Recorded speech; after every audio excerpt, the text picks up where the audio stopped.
Dear students, आज हम discuss करने जा रहे हैं solution of algebraic and transcendental equation.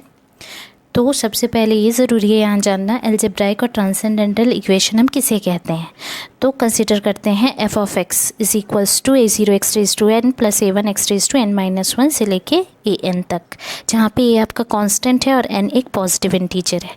ये पॉलिनोमियल है x में n डिग्री का, ठीक है। अब यहाँ पे देखिए, अगर f of x is equal to 0 होता है तो जो पॉलिनोमियल है वो कहलाएगा algebraic equation of degree n। और अगर यहाँ पे एफ ऑफ एक्स जो है उसमें ट्रिग्नोमेट्रिक वैल्यूज़ जैसे साइन कॉस ये सारी रहती हैं, या फिर लॉगरिथमिक या एक्सपोनेंशियल वैल्यूज़ रहती हैं, तो f of x is equal to 0 जो है वो कहलाएगा ट्रांसेंडेंटल इक्वेशन। अब हम आते हैं सबसे पहले मेथड पे, जिस मेथड से हम रूट निकाल सकते हैं। ये है बाइसेक्शन मेथड। ये इक्वेशन के रूट निकालने का एक बहुत ही आसान सा मेथड है। तो बाइसेक्शन मेथड बेसिकली ये बेस्ड है इंटरमीडिएट वैल्यू प्रॉपर्टी में। इंटरमीडिएट वैल्यू प्रॉपर्टी यानी बीच वाली वैल्यू, कोई बीच वाली वैल्यू, कौन सी वाली वैल्यू।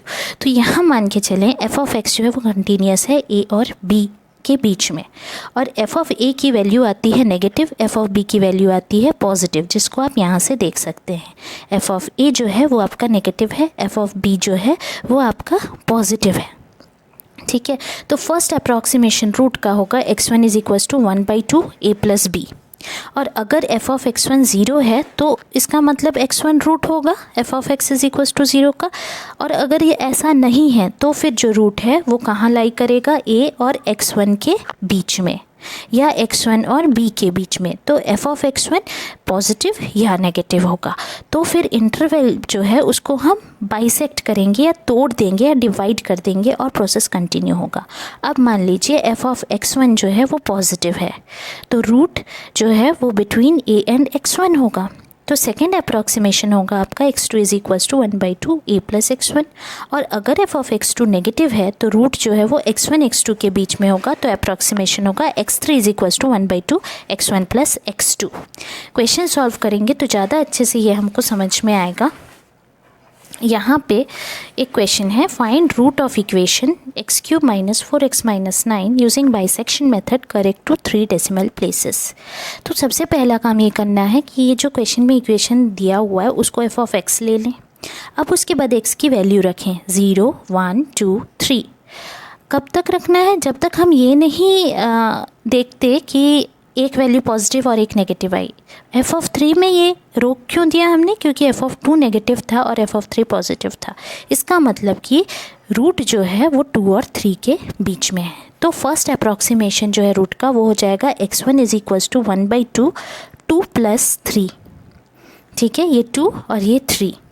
तो इसकी वैल्यू आ गई 2.5। अब एफ ऑफ x1 या एफ ऑफ 2.5 हम निकालेंगे, तो इसकी वैल्यू देखेंगे क्या आ रही है। जैसे इसकी वैल्यू यहाँ पे माइनस में आ रही है, यानी नेगेटिव आ रही है इसकी वैल्यू यहाँ पे।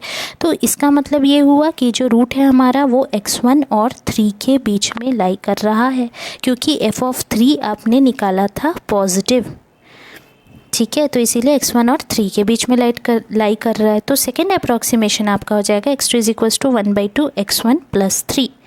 इसकी वैल्यू देखते हैं 2.75 आई। एफ ऑफ x2 निकाले, उसकी वैल्यू आ रही है पॉजिटिव, तो इसका मतलब रूट जो है वो किसके किसके बीच लाई कर रहा है, x1 और x2 के बीच में। अब निकाले हमने third approximation x3 1/2 x1 plus x2, इसकी वैल्यू आ गई। एफ ऑफ x3 निकाला, ये आ रहा है नेगेटिव, तो रूट जो है आपकी वो लाई करेगी x2 और x3 के बीच में। तो fourth approximation x4 1/2 x2 plus x3 हो गया। इस प्रोसेस को रिपीट करते जाना है। कब तक रिपीट करना है, जब तक कि हमको कहा गया है 3 डेसिमल प्लेसेस, जब तक 3 डेसिमल प्लेसेस सेम नहीं आ जाते। तो यहाँ पे 10th 11th अप्रॉक्सीमेशन के बाद हम देख रहे हैं कि जो 3 डेसिमल प्लेसेस है 2.706 सेम आ रहे हैं, इसीलिए हमने इसको लिया है रूट। तो हेंस रूट इज़ 2.7064। अब ये क्वेश्चन है जिसको आप लोग खुद से बना सकते हैं, और अगर इसमें कोई भी डाउट है तो फिर पूछ सकते हैं। अगर ये वीडियो आपको पसंद आया तो शेयर लाइक सब्सक्राइब करना ना भूलें। आज के लिए इतना ही, थैंक यू।